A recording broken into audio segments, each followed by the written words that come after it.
Claps of thunder ripple through the palace. Heavy rain hammers at the windows.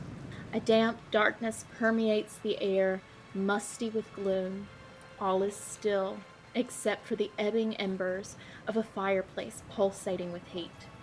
But they are not enough to chase the chill of the summer storm. They cannot pry away the ice-cold grip clenching Grand Prince Vasily's heart as he listens to his wife scream, her labor pains piercing the silence echoing down the castle corridor. And there's something else. Another echo from far away, squeezing his heart with every beat. The prophecy. The words of Mark, Patriarch of Jerusalem, tickle his ear. If you do this wicked thing, you will have an evil son. Your estate will become prey to terrors and tears. Rivers of blood will flow. The heads of the mighty will fall. Your cities will be devoured by flames. The cries become faint, and the silence stills time, leaving the prince suspended between moments and emotions, waiting for the wail of a child. A precious child desperately wanted, but also feared. For what if this child fulfills the terrible prophecy, destroying the very empire he was born to protect? Hey y'all, I'm Erica. And I'm Caroline.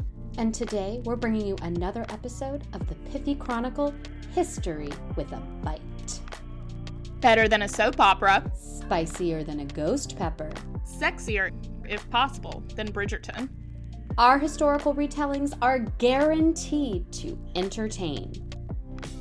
We're here to prove that history is just another reality show, except unscripted. So let's open up the book and jump in. And the time it takes you to drive to work, we promise to fascinate, surprise, and enlighten you. All you have to do is listen. Are you hungry yet? So you may be thinking that we've painted a pretty grim picture so far, and you would be correct.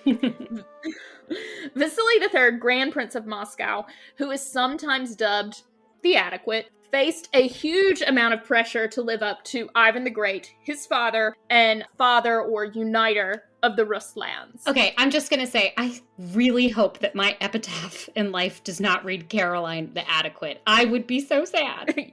Me too. I'm sorry, it just feels, it's like worse than having a bad epitaph. Yeah. It's like, meh. Okay, but even to earn the moniker Adequate, it was imperative that Vasily maintain somewhat a unified Rus lands, prevent an invasion by Mongolia's Golden Horde, and most essentially provide the Rurikid Dynasty with a son to succeed him. And the final task was largely saddled on his wife of over 20 years, Solomonia, or Sophia Saburova. She was desperate, so in the later half of their marriage, she consulted sages, faith healers, and many foreign daughters for help. And while not an uncommon practice for women of her status, it was met with suspicion and, sadly, disappointment. Nothing worked. So without a child to inherit his throne, the succession passed to Vasily's brothers, whom he distrusted, so much so, in fact, that he imprisoned them and forbade them to marry until he secured an heir. And this will come into play later, so stay with me. Oh, girl, you had me at imprisoned. I love a good drama. So what does he do to solve his succession problems aside from familial incarceration? As Adele says, divorce, babe, divorce. Can you tell I've been watching too much TikTok? He put Solomonia aside, forcibly say some, namely Sigismund von Herbstein. Nice name drop, Erica. I mean, it's a gift. Well, I can't imagine Solomonia was too happy about forcibly being put aside. That sounds rough. Yeah, it doesn't sound pleasant. Consensual? No, it doesn't. It does not. So as the sources are mostly male, it is unclear or perhaps I should say unimportant to them, how she felt about the situation. Personally, after 20 years of marriage and a multitude of nosy Nellies in my uterus, I would be thrilled to hang out in a nunnery. Leave me alone, please and thank you. Although, to add insult to injury, it was a monastery that was built in supplication to the Lord for a child that never came to fruition. Ouch, that's cruel. It doesn't seem like the move. Doesn't seem very chivalric at all. No, chivalry's dead here. I think that's quite clear. And will be for most of this story. Excellent. Yep. Exciting. I'm prepped. Yeah. I'm glad that you're taking all of these things into consideration, Caroline. So, Vasily's divorce led to a divide in the upper ranks of the Russian Orthodox Church. Divorce was not permitted under church law. Period. End of story. This was not the Roman Catholic Church where a papal bull could dismantle a perfectly legitimate marriage. While the Catholic Church loved to use consanguinity, meaning a couple was too closely related, as an excuse to deny or annul marriages as needed. Ooh, like Eleanor of Aquitaine and King Louis of France. They received a papal bull for something like 15 years of marriage and 2 daughters, right? Yep, precisely. But Vasily could not rely on this tried and true method. The Russian... That's too bad. Yeah, I mean... It seems really convenient. It is very convenient. You have to just convince one dude to sign one piece of paper. And then, poof. All done. Love it. So, the Russian Orthodox Church had slightly higher standards. News of this decision sent the Orthodox Church into a complete tizzy, leading our patriarch, Mark of Jerusalem, to personally curse Vasily's heir with a ruinous prophecy. Well, that's dark, especially for a patriarch. I mean, are they allowed to curse people? That feels... witchy? Anti-Christian?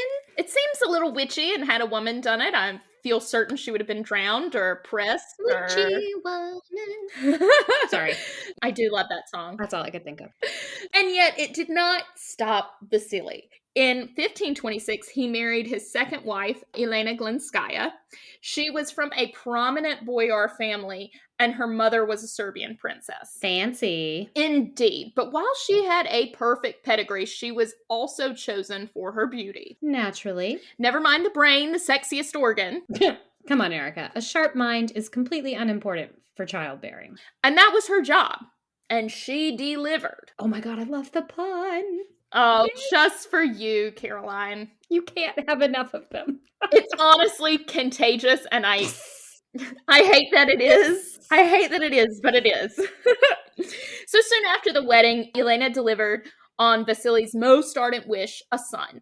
Unimaginatively named Ivan, he was quickly followed by a young brother, Yuri. An heir and a spare. Sadly for Vasily, he didn't have long to enjoy his new family. He dropped dead just 3 years after Ivan's birth, leaving his new wife, Yelena, as regent. Oh. Which is kind of shocking, but good for her. Yeah. Yeah, maybe she did have that sharp mind after all. Because by most accounts, she was an effective ruler, introducing monetary systems, visiting holy sites, and patronizing convents. She even signed an armistice with Lithuania. So you're saying she was more than just a womb? Imagine that. That's shocking. But her time as regent was short-lived.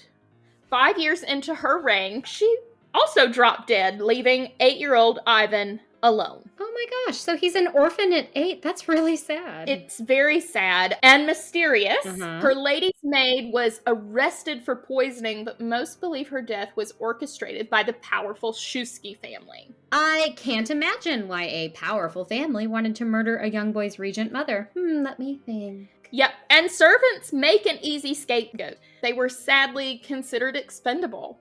To no one's surprise, the Shusky family seized power and became Ivan and Yuri's default guardians.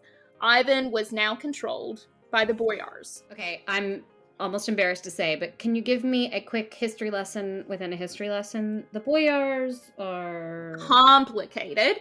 But to move our story along, I'll consolidate as much as possible, so any Russian history buffs out there, I really do apologize. Yeah, exactly. Initially, boyars were a warrior class of rulers that supported the Rus princes in battle as well as through council. So before the Mongol invasion, they served in the Duma and were in some ways very similar to medieval knights. And after the Mongol invasion, they were scattered between modern-day Poland and Russia. Those in Poland became part of the nobility, while in Russia they advised and served the grand princes. No longer the military force of their forefathers, they retained their influence as powerful landowners, and they made their wealth by exploiting peasants, which would soon become the serf class. Wait, so were they basically like the lords of the British system? Was that a fair equivalent? I think it's a pretty fair equivalent, but it is important to note that the boyars were not always of noble blood. They initially were more important for their military might? Right. After the Mongol invasion, there was less of a need for these mercenary-style warriors. That's when they got lands and titles in this time of peace. But then they turned into lazy lords. Exactly. So the death and subsequent murder of Vasily and Elena presented them with an opportunity, but we shall soon see how the mighty will fall. Dun, dun, dun. I can't help it. So there isn't a wealth of information regarding Ivan's younger years. Much of the information is gleaned from his own letters to Prince Andrei Kurbsky and a few chroniclers of the day. Ooh. By all accounts, he was miserable and had a miserable existence. He and his brothers were constantly underfed and poorly dressed, were paraded out like show ponies, and then went into pretty much obscurity and vagrancy when they were not needed. So ignored by his guardians, he began torturing animals. I mean, it doesn't take a psychologist to see why. No, it was clearly an attempt to take control and feel powerful, the telltale sign of a serial killer, as I'm sure our true crime fans already know. Ooh, it kind of feels like foreshadowing. Dot, dot, dot. Yeah. As Nicholas Rysanovsky writes, all evidence suggests that Ivan IV was a sensitive, intelligent, and precocious boy. He learned to read early and read everything that he could find, especially Muscovite church literature. Wow, it's amazing how a brutal childhood can absolutely destroy such potential. Out of necessity, yeah. He became painfully aware of the struggle and intrigues around him, and also the ambivalence of his own position. The same boyars who formerly paid obedience to him as autocrat and treated him with utmost respect on ceremonial occasions, neglected, insulted, and injured him in private life. In fact, they deprived him at will of his favorite servants and companions, and ran the palace as well as Russia as they pleased. Bitterness and cruelty, such as his torture of animals, became fundamental traits of the young ruler's character. So without further ado, we present Ivan the Terrible. I mean, I guess that's better than dear old dad's adequate. Maybe? I don't know. So let's talk terrible. Love it. I want to talk terrible all the time. Me too, especially when I have to take out the trash by myself. But That's very specific, Erica. that's not the kind of terrible that we're talking about today. We are talking about Ivan Grozny. So Grozny is a very complicated Russian word that has a variance of translation. But to be literal, Grozny and the Terrible, they're not exactly equal translations. So Grozny also meant formidable, terrifying, awestruck. If you're a musician, you know Sturm und Drang, which is a lot of banging and clamoring, big sound, something that's intimidating, right? And that's certainly how Ivan Grozny started out. So historians, artists, and podcasters alike have struggled with his name and legacy. Is he an overt villain? Does his cruel childhood provide any redemption? Or perhaps he learned from a very early age that seizing power requires savage strength, no matter the cost. But before we continue, there is one more person we have to meet before Ivan ascends the throne. Bring him on. Macarius, Metropolitan of Moscow. Nice. Yep, he is a cleric, writer, and a rather prolific icon painter, just randomly. He was also, in my opinion, a shrewd politician, a staunch supporter of the complete autocracy of the Tsar. Which means that the Tsar is in total control, right? Exactly. Macarius encouraged Ivan to take Tsar as his official title. Okay, hold on. I thought that Russian rulers were generally called that. Up until now, they were Grand Princes of Moscow, though his granddad, Ivan the Great, had used the term unofficially. The formal adoption of the term Tsar established Ivan and all of his subsequent successors as absolute monarchs. This was a nasty shock to the boyars, who immediately lost much of their power and influence. Ironically, Mercurius rose to power during the boyars' regency by the way of the Shuisky family. Remember them? The evil murderers / imprisoners / torturers. The very same. Hard to forget. Yeah, exactly. And I'm sure that Ivan didn't forget either. I can only imagine he remembered them. And there's no clear answer as to how Mercurius moved from the Shuisky's pocket to Ivan's.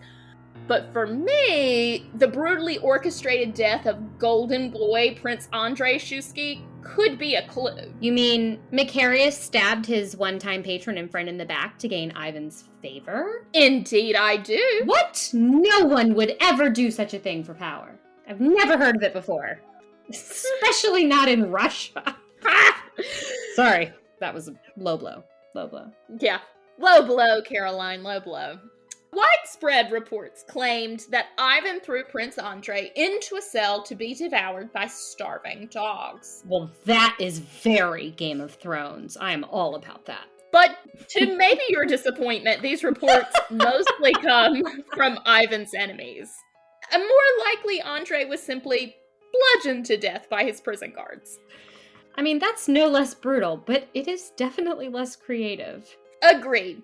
All right, so our boy Ivan came into majority at 16, but instead of a car, dude got a country.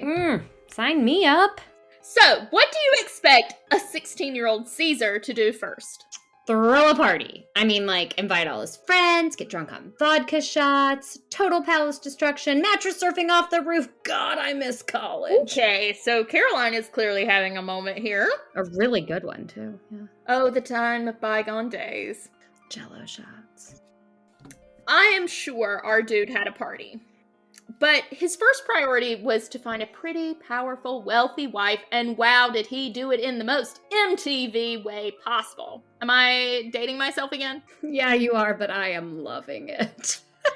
So he decided, get this, to have a bridal inspection. Think bachelor, but instead of 30 women, can you guess how many there allegedly were? 100? Oh, think higher, man. 1,500 to choose from. How could you even qualify them at that point? I mean, a pro and con list would just be, you'd need an Excel spreadsheet. Please don't tempt me with a good time, because pro and cons and spreadsheets are how I live my life. But anyway, that was in accordance with Byzantine traditions, believe it or not. Ivan, or should I say Macarius, wanted to establish a connection between the Tsardom and Byzantium. He wanted Russia to become the third Rome. And the second Rome was? Byzantium. Got it. Okay. He decided to do this rather than, following his actual matrilineal claim to the Byzantine legacy through his grandmother, Sophia Paleologos. Paleologos. One of the last Byzantine princesses. Paleologos is so fun to say. Well, I will let you say it from now on. No, that's okay. But yes, I can see that they would have trouble thinking of women as anything more than swimsuit models in the Miss Byzantium contest. Men. Am I right? So of all the women he was presented with, he landed on Anastasia Romanovna. And she was said to have soft, dark features, a calming presence, and a petite stature. While they did not begin as a love match, it seems to have become an affectionate marriage. And by did not begin to be a love match, that's because he picked her out of a lineup. Exactly. Okay. Yeah. Mm-hmm. But she is said to have been a peaceful influence on Ivan, tempering his moods and darker proclivities. So Jerome Horsey, again, a name for the ages. It's excellent. It really is. He was an agent for the Russia Company. It's like an English-owned trading enterprise. And later, an envoy for Queen Elizabeth I of England. Yes, can you believe that these are contemporary figures? Recorded in his memoirs that he, Ivan IV, being young and riotous, and she, Anastasia, ruled him with admirable affability and wisdom. I like this lady. That is a pretty tall order. Yeah. They were also very successful in the bedchamber, producing... Yeah, exactly.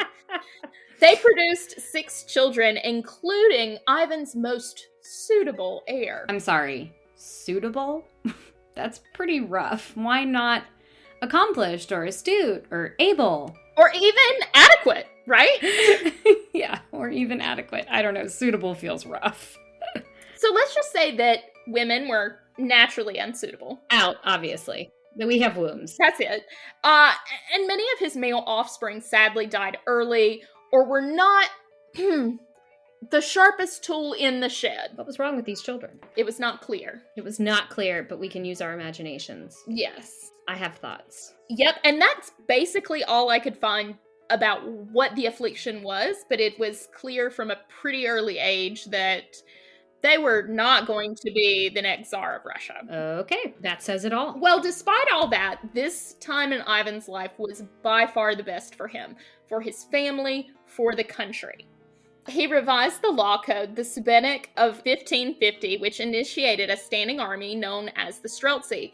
This is one of the first standing armies over 100 years before Cromwell instituted the standing army for England. Oh, wow. Yeah, so this army would help him in future military conquests. Caroline, can you list off the following revisions for our listeners? Happily. He developed the Zemsky Sobor, a Russian parliament, along with the Council of Nobles, known as the Chosen Council. While good for the country, let's not give him too much credit. He created this parliament to take power from the boyars. I mean, do you blame him after all they did to him? I would be getting him punches wherever I could. And I agree. And this was one of the mildest actions he took then. Yeah. Oh, okay. The Subenik helped move to a more centralized judicial system. So instead of the power being solely in the boyars' hands, there was an availability to come to the centralized government in Moscow to have your pleas heard. Okay, I like that. Yeah. Secondly, he regulated the church more effectively with the Council of the 100 Chapters, which standardized church traditions and the hierarchy. And again, this was to make sure power firmly stayed in his hands. Very much, think divine right of kings, but 200 years before James. Third, he established the Moscow Print Yard in 1553 and brought the first printing press to Russia. Oh, I like that. Oh, I'm really sorry. I've got to ruin this one with just one word. Propaganda. Okay, fair enough. Ruined. And finally, he oversaw the construction of St. Basil's Cathedral in Moscow. And, oh my goodness, hold on. This rings a bell. Isn't this the architect that he blinded so that he could never create something so beautiful again? I shouldn't laugh. I am sorry, Caroline. This is the one legend about Ivan that is false. Yeah. But I do think you can believe much of the other crazy stuff that you've heard. The architect actually went on to design several more cathedrals, 2, in fact, for Ivan himself. So I feel pretty confident in saying he retained his eyesight. I doubt he would have made more cathedrals for Ivan had he blinded the poor man. Agreed. But I do need to talk to my AP art history teacher. Do you feel misled? I feel very misled by these legends. I do too, and sometimes it is very easy to believe the worst and what the first page of Google says, because it takes so much more digging. So much more digging. All right. It feels insensitive to say, but I am kind of disappointed because I thought that was a really cool fact I had in my pocket. So in light of all this, Ivan was thriving. He had a successful marriage, an heir and a spare. He was unilaterally dismantling the system and people who had mistreated him as a child. And the next on the list of to-dos was to more closely associate himself with his grandfather, Ivan the Great, uniter and father of the Rus lands. And how else to do that than use his brand new army for a war? Naturally. That was my first inclination. Mm-hmm. And war he did. He repelled the Tatars, defeating the Khanates of Kazan and Astrakhan. This gave him more control over the Ural Mountains and an outpost on the Caspian Sea. And then he died. What? Wait. What? No, are you serious? No, not really. But I was feeling really dumb for a second. Oh my gosh. well, I am sorry to pull the wool over your eyes, but here's the thing. Had he died there, he would probably be remembered as Ivan Grozny, meaning the formidable, the awe-inspiring, rather than the terrifying. And the former's being a pretty respectable epithet. I mean, it's certainly better than adequate, but what isn't? Yeah, truly. Mhm. But that would not be so. No. That is not the course his life took. And instead of remaining one of history's greatest what-ifs, or what could have been, this is an effective end or death of Ivan's golden age. So while he was not a liberator or an overly benevolent ruler, it can be said that he was a man of his era.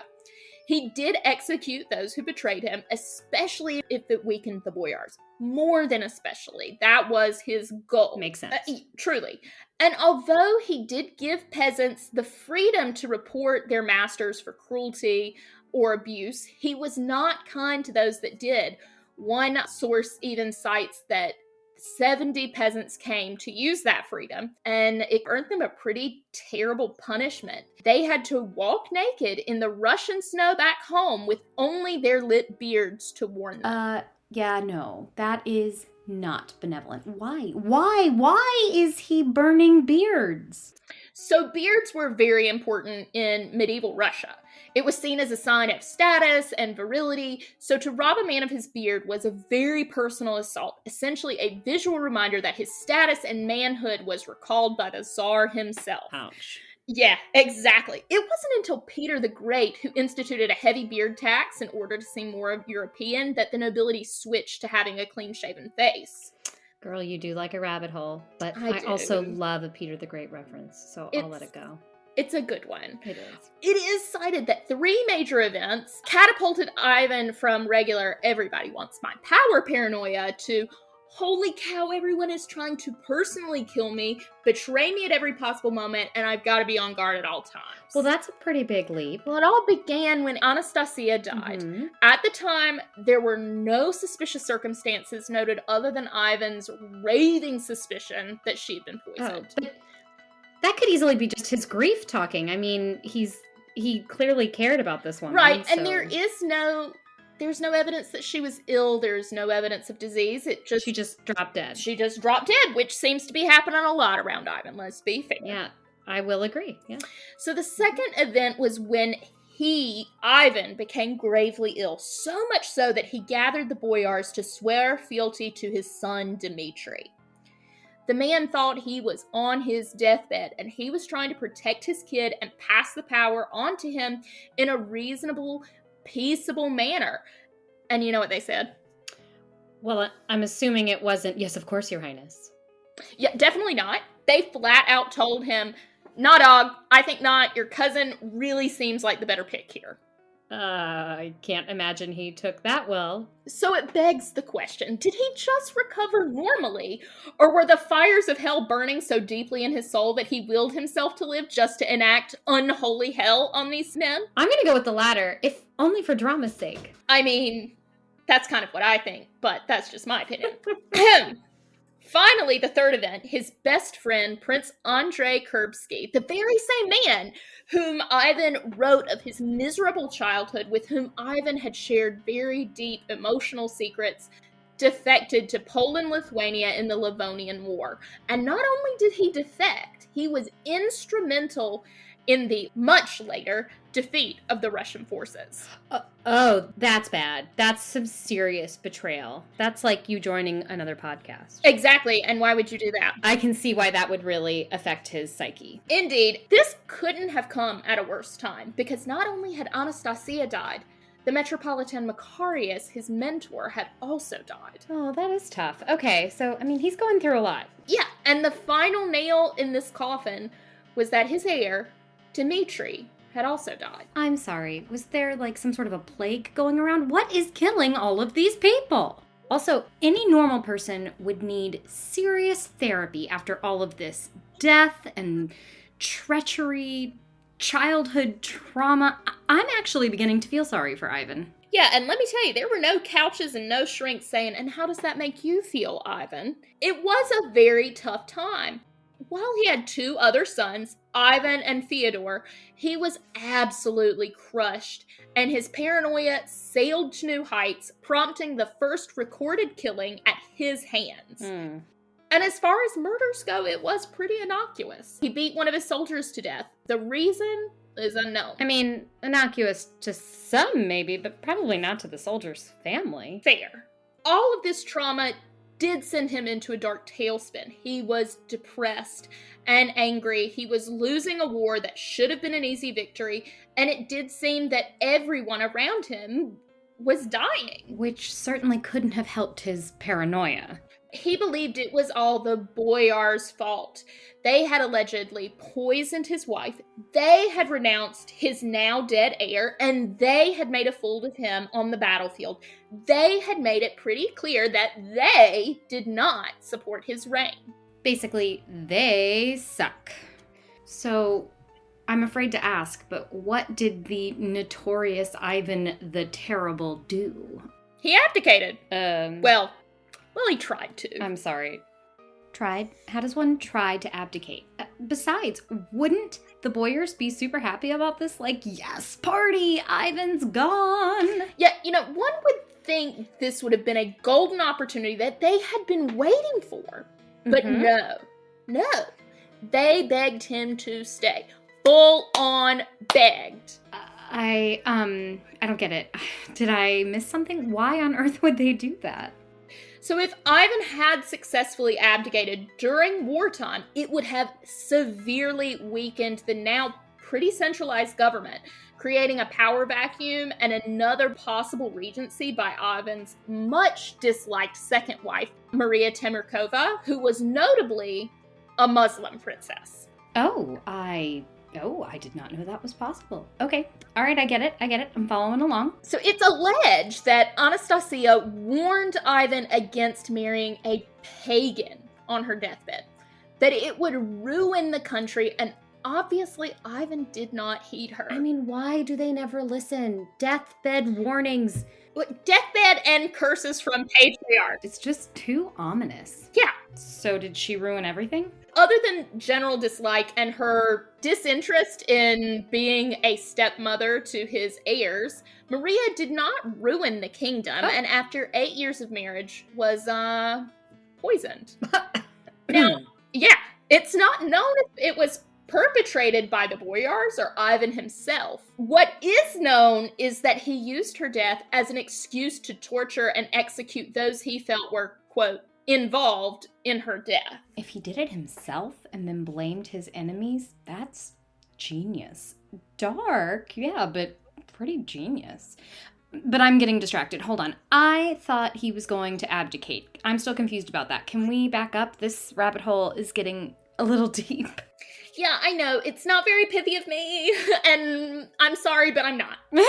I was gonna say you're forgiven, but not if you're not sorry. Yeah, well, let's just continue and maybe you'll forgive me after this. I'm sure. So basically, Ivan, knowingly or unknowingly, really picked his moment well. The boyars were willing to give Ivan almost anything he wanted to avoid a regency, a potential invasion from the Tatars, and or an annexation by Poland. I mean, it does sound like the dominoes were stacked against them. I see that. Yeah. Okay. He picked his timing well. He agreed not to abdicate if, and boy was it a big if, I mean capital IF, if he could have a region of territory to do exactly as he pleased. No rules, no laws, no oversight, no boyars, just him and his oprichnina with his oprichniki, a personal guard to do his bidding. And they said yes? And they said yes. Oh. I have to believe that anyone who wants, what did you say, a ruleless, lawless, boyarless, private court region isn't planning to throw little tea parties while discussing the politics of the day. I think that's a pretty safe assumption, Caroline. Okay, I thought so. A warning before we move on to the next section of this episode. The following discussion will entail the atrocities of his oprichnina, including rape, torture, and murder. If that's not something you're comfortable with or you have young ears listening, here's your heads up. We want you to know what lies ahead so you can do what is best for you. So the Oprichniki were the beginnings of what we now know as the KGB. Huh. They were called the Children of Darkness. First, because of their abhorrent actions, but also because of their branding. They dressed in all black, rode black horses or in black carriages, and some reports have them even carrying severed black dog heads and training ravens to signal their approach. That feels like overkill. Yeah. But I'm loving the vibe. All right. Sounds like a horror story out of Grimm. Yeah, sorry. Love the vibe should be translated to scared shitless. Right. They were given free rein to terrify the peasantry and boyars alike into submission, right? Boyars were killed or exiled, and their assets were seized, paving the way for the Oprichniki's leadership to become the new aristocracy. And that is why no one likes the nouveau riche. What? Indeed. Ivan was incredibly involved with this. It is documented in several sources that he would travel to the, of course, all-black castle headquarters to watch the 20 execution-read murders that would take place every day. There were even records of the commander, so the commander over all of the Oprichniki, Malyuta Skuratov, rounding up as many married women as he could to orchestrate public raping for, quote, entertainment. I have no words. I kind of want to say why just married women, but honestly, I know that it doesn't matter and that it's just my brain trying to make sense of something that is completely senseless. Well, I will say that from what I read, and this was not consistent, it was more of a way to subjugate the fighting men of the area. Okay, we'll take your wife. Okay. I have to imagine that this was not what the boyars originally agreed to. I highly doubt they realized that it was going to be their land he'd be claiming for his own sadistic uses.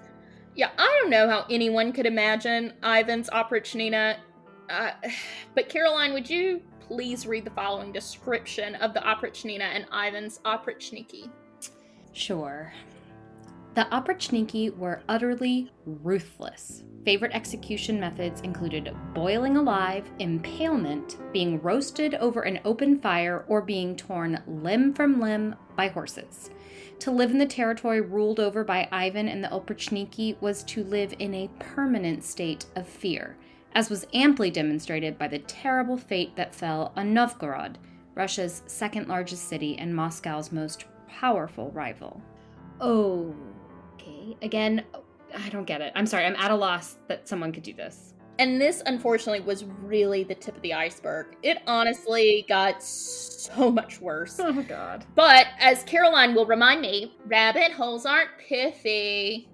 Which is true, but honestly, I think we could all use a break from this horror film you've put us through. Oh no, there is no getting off this roller coaster. We now move on to one of the greatest atrocities Ivan committed using the Oprichniki, the sacking of Novgorod. Sure, yeah. I honestly don't see how I didn't see that coming. Yeah. He believed the people of Novgorod were about to rebel by joining the Lithuanians in the Livonian War. Yep, that is still going on. Of course it is. He had no actual proof beyond his own conjecture, so he asked good old rapist-in-chief Commander Skuratov to forge documents giving him a reason to invade. I mean, honestly, why bother? Up until now, he's clearly needed no reason to be a complete monster. Why? Novgorod was outside of the Oprichniki, so he had to find a cause for absolutely terrorizing them. Oh, yeah, sure. Makes sense. Gotta follow the law while terrorizing people. But terrorize he did with his Oprichniki army. There was over a month of absolute destruction. Buildings and churches were burned. The Metropolitan of Novgorod was murdered on Ivan's orders. And the people, rich and poor alike, were tied up, thrown into the icy river to drown. And if they did rise from the water, they were bludgeoned to death with axes. The reports have deaths ranging from 6,000 to 12,000 in just 1 month. This episode, it is making me question my own vocabulary because I cannot find the words to express how horrific, how inhumane. See, I'm at a loss. Yeah, all of that. And listen, I don't know that there is a word for your but You gotta give it more oomph, Erica. "Urgh." You gotta work on your pirate sounds. I need to work on my pirate sounds. But no, honestly, I'm kind of surprised that 6 to 12,000 are the reports of the deaths, because based on what you've just said, I can't believe it wasn't more. And I can't believe that the people had to be subjected to the person who is supposed to lead them and help them and protect them, and instead he just turned. Exactly, especially since you see so much of the idea of the Tsar as the little father. Yes. You know, it really is not. He is not a little father in this situation. He is not the little father in this situation. Okay. Anyway, Novgorod never really regained the political prominence it once had, and it was more than a century before the economy and the infrastructure recovered. I mean, paranoid people can be driven to some seriously crazy acts, but a paranoid autocratic czar, I mean, sky's the limit. Devastation reigned supreme in the lives of the Russian populace and the nobility alike. There was no telling when, where, or how Ivan or the oprichniki would strike. They raped, they murdered, they decimated entire families, taking with them every shred of hope. The oprichniki was also responsible for gathering intel, and this is where some of their comparison to the modern KGB comes into play.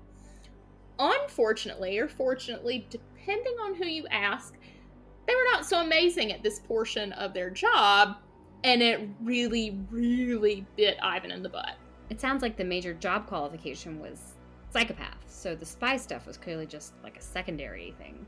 So word got around that the Crimean Tatars were going to try to attack Moscow, but his minions totally downplayed the force. Yeah, I can see it now. Nah, you're good. Don't worry about those Tatars. It's only an entire Khanate. We got this. What morons. I mean, why wouldn't they just go kill the army instead of killing their own people? Yeah. But clearly, that would just be too logical. Yeah. Wouldn't it be easier, I don't know, to fortify the city? Fortify the city rather than, fight? Yeah. Over 120,000 strong. That's a lot of people. That's a lot of Tatars. It's a lot of Tatars, and I am sure that Ivan had some harsher words for them than just morons. I bet he just threw them on the old barbecue. You make that joke, but he did have personal frying pans made for that express purpose. Not for the oprichniki, but for the boyars, I'm sorry, like person-sized Yeah. frying pans? Yes. Who could flip it? I don't think there was any flipping going on. Oh God. Yeah, unless you count the flipping and twitching of dead people. That's gonna stick with me. Moscow was completely overrun and razed to the ground. Ivan escaped with the treasury and left the city to burn rather than try to defend it. There were so many people killed and thrown into the river that it actually changed course. The river, not the invasion. They were forced into slavery, and even more were killed in their beds. So Ivan, the little father, just ran away with all the money and left his people to die? Numbers estimate 160,000 people died. However, at this point, Ivan did something decent. No. No, he couldn't. No. Although it was most assuredly self-preservation rather than altruism, he disbanded the oprichniki. I mean, about damn time. They were useless in their actual jobs, which was spy work and army. All they could do was rape and pillage. What? Yes, they were great at rape and pillaging, but yeah, that was just a side gig. I mean, that's quite the side hustle. Additionally, with the treasury, he transferred power, and please read that as another attempted abdication, to Simon Bekbalatovich, his statesman of Tatar origin. This only lasted about a year. Simon, under Ivan's instructions, confiscated lands, wealth, and treasures from the church. Then, in a surprise twist, please sense the sarcasm, Ivan dramatically declared that he was back again, and that this confiscation was unlawful and immoral. He got rid of his scapegoat Simon, but somehow forgot to give back all that loot. Whoops. Yeah. Most folks weren't shocked by this turn of events. Oh no, I'm sure they weren't. Now, this was Ivan being Ivan. Sitting here at home, I am also not shocked by this turn of events. During this time, he was killing boyars left and right, so, bigger fish to fry. Dude did love a good barbecue. I know, we're bringing up those giant frying pans again. Oh, gross. I'm not going to get over that. We have now come to the close of Ivan's life. Can I just say, yay! Let's please just finish this dude off. The economy is in disrepair.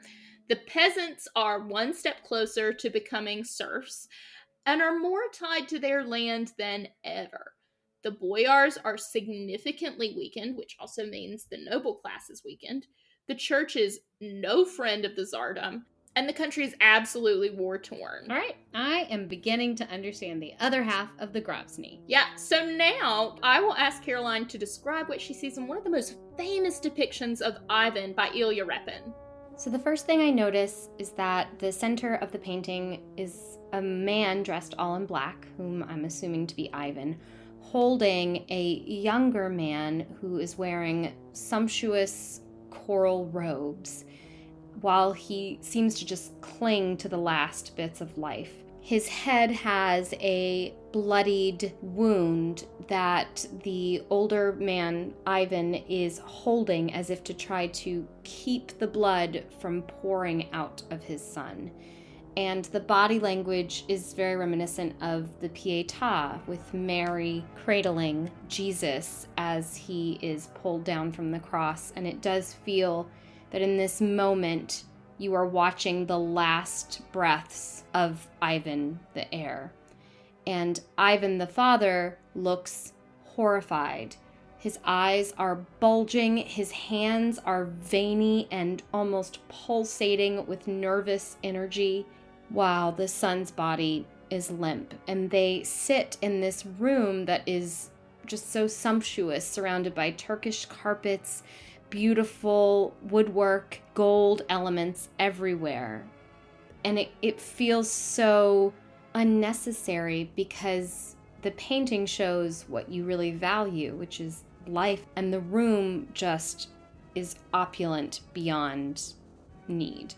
And then in the very bottom of the painting, you can clearly see a walking stick that has been thrown to the side, and it looks ominous, I would say.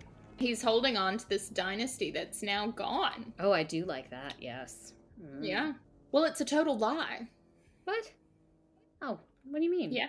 Here's the legend. The boyars convinced Ivan the Terrible that they wanted Ivan's heir to take over for him, and Ivan Grozny to go gentle into that good night. I can't imagine he was thrilled about that. No, definitely not. And the legend then goes that, driven mad by paranoia, he went looking for his son, happened upon his pregnant daughter-in-law instead, and she was in a state of undress or immodesty. The stories seem to differ because of the heat, which upsets him. Sure. So he beat her to death along with her unborn child. Because she wasn't dressed appropriately? I'm sorry, that feels like a bit of an overreaction, but you know what?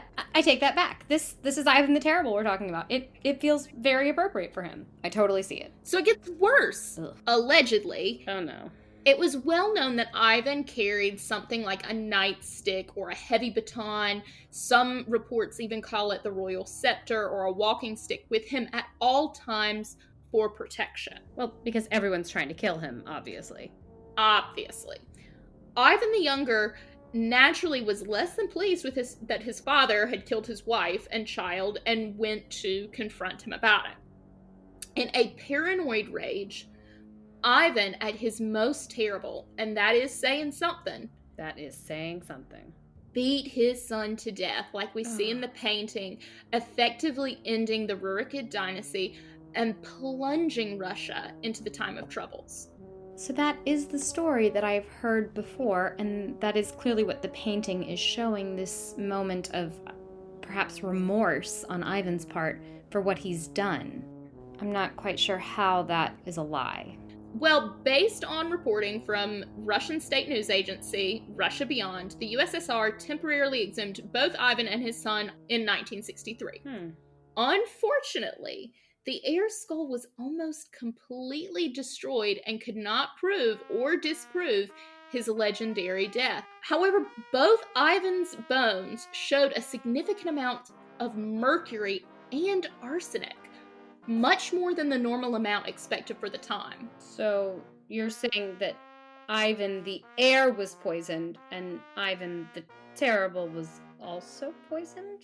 Perhaps. Ugh. Modern historians, while not excusing Ivan the Terrible's, terrible actions, are looking into some more of the outlandish claims, including filicide. Contextually, it's hard to understand why, even in a fit of rage, he would have murdered his own heir. By all accounts, he did love his son and was actively grooming him to take the throne. Furthermore, he sat day and night by his son's deathbed, praying for a miracle. And lastly, the official chronicles never mention the bludgeoning. They only say he was sick for 5 days before passing away from, quote, disease. Oh, this is getting good. I love that modern science is almost reclaiming history from legend and helping modern historians separate fact from fiction. But do we think the scientific proof of high mercury levels and arsenic is enough to override the prevailing theory of heir Ivan's tragic death? It is such an iconic moment in Russian history. Well, it's milestone, and history or folklore or propaganda, I mean, reality and perception are so intertwined, it's a very interesting thought. But I certainly would like to think so. The idea of killing one's own son, even for Ivan, feels like an uninhabitable idea. However, it should be noted that Ivan, the Terrible, not the heir, was most likely suffering from syphilis, a diagnosis made during that same exhumation. I mean, it's unsurprising given his proclivities. Remember Jerome Horsey? He's describing Ivan's situation. Quote, "The emperor began grievously to swell in his cauds, with which he had most horribly offended above 50 years, boasting of 1,000 virgins he had deflowered, and thousands of children his begetting destroyed." Well, that sounds very unpleasant. Yeah. But I will say it feels like a fitting end, dying of his own sexual deviancy. I kind of like it. And syphilis would certainly explain some of his more horrendous actions. Though I do think that mercury was a common treatment for syphilis at the time. It was. So there is a reason to believe the mercury in Ivan Sr.'s bones was not from poison, but rather from an early attempt at medicine. In fact, I even found one source that claimed that Ivan had a particular proclivity for mercury and kept a bubbling cauldron of it in his rooms. Oh, well that would definitely prove fatal and quickly, I would think. But that doesn't really explain the arsenic. It does not. I know that arsenic had been found in makeups and things of that nature. I don't think Ivan wore makeup. I don't want to assume one way or the other. But I do know that arsenic was a well-known poison at this time, whereas mercury was still considered to be something of like a miracle drug. And medicinal. Right. Okay. Right, and the arsenic amounts found in the bodies were consistent with a poison, and that it would have been a quick killer. Oh, yikes. History, as they say, is written by the victors, and the boyars definitely came out on top, those that survived anyway. And they had every reason to slander Ivan's name and portray him as an evil monster.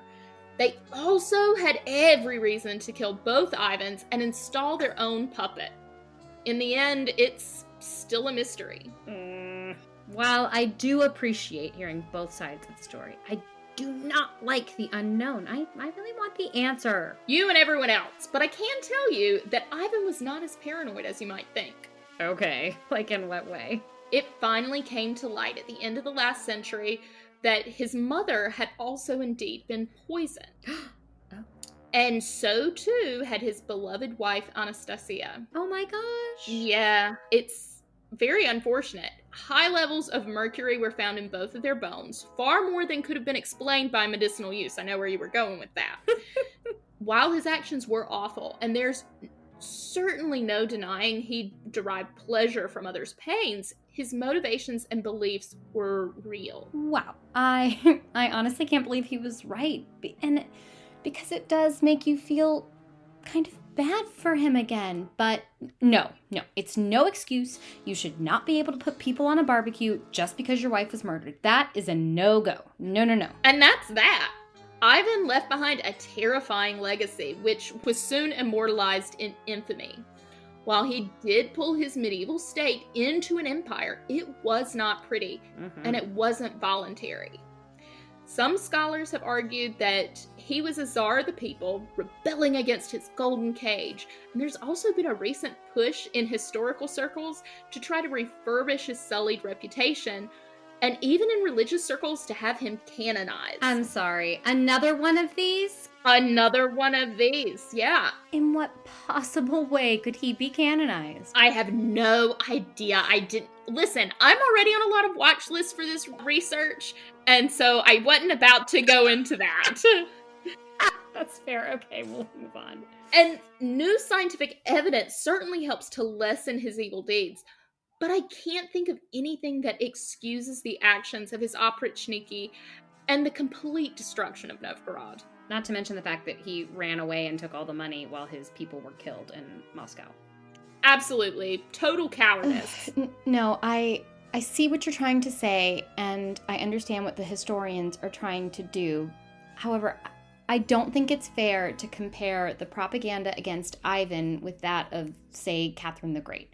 I know that her male successors tried to paint her in a very negative light with ridiculous allegations of graphic and, frankly, anatomically impossible sexual exploits, hoping to turn opinion against a strong female ruler. But in the case of Ivan, they just didn't have to try very hard to make him appear monstrous. Even if we take out the filicide and suppose that more than half of the stories are false, he's still pretty terrible.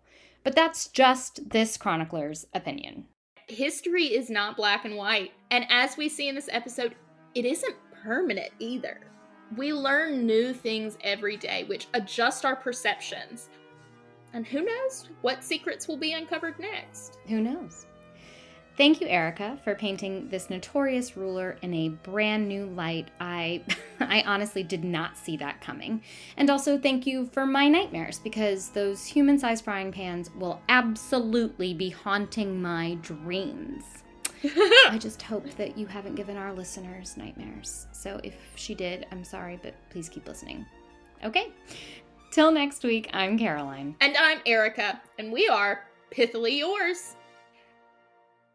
This episode is brought to you by the Pithy Chronicle, LLC. The Pithy Chronicle is intended for education, entertainment, and non-commercial purposes. Any views or opinions expressed in this podcast are personal and do not represent those of people, institutions, or organizations that the owner may or may not be associated with in a professional or personal capacity. While we offer lots of sarcasm, this podcast does not offer any advice or services. Listening to this podcast may induce fits of laughter, unexpected distraction, or uncontrollable rage at the subjects, hopefully not at us. We hope you learned something today. If not, so sorry. Please be advised we are not experts in the following fields: medical, legal, financial, technological, thermonuclear engineering, submarine warfare, neuroscience, or cat husbandry. Thanks for listening to our little disclaimer. Just covering our history-loving asses. Bye!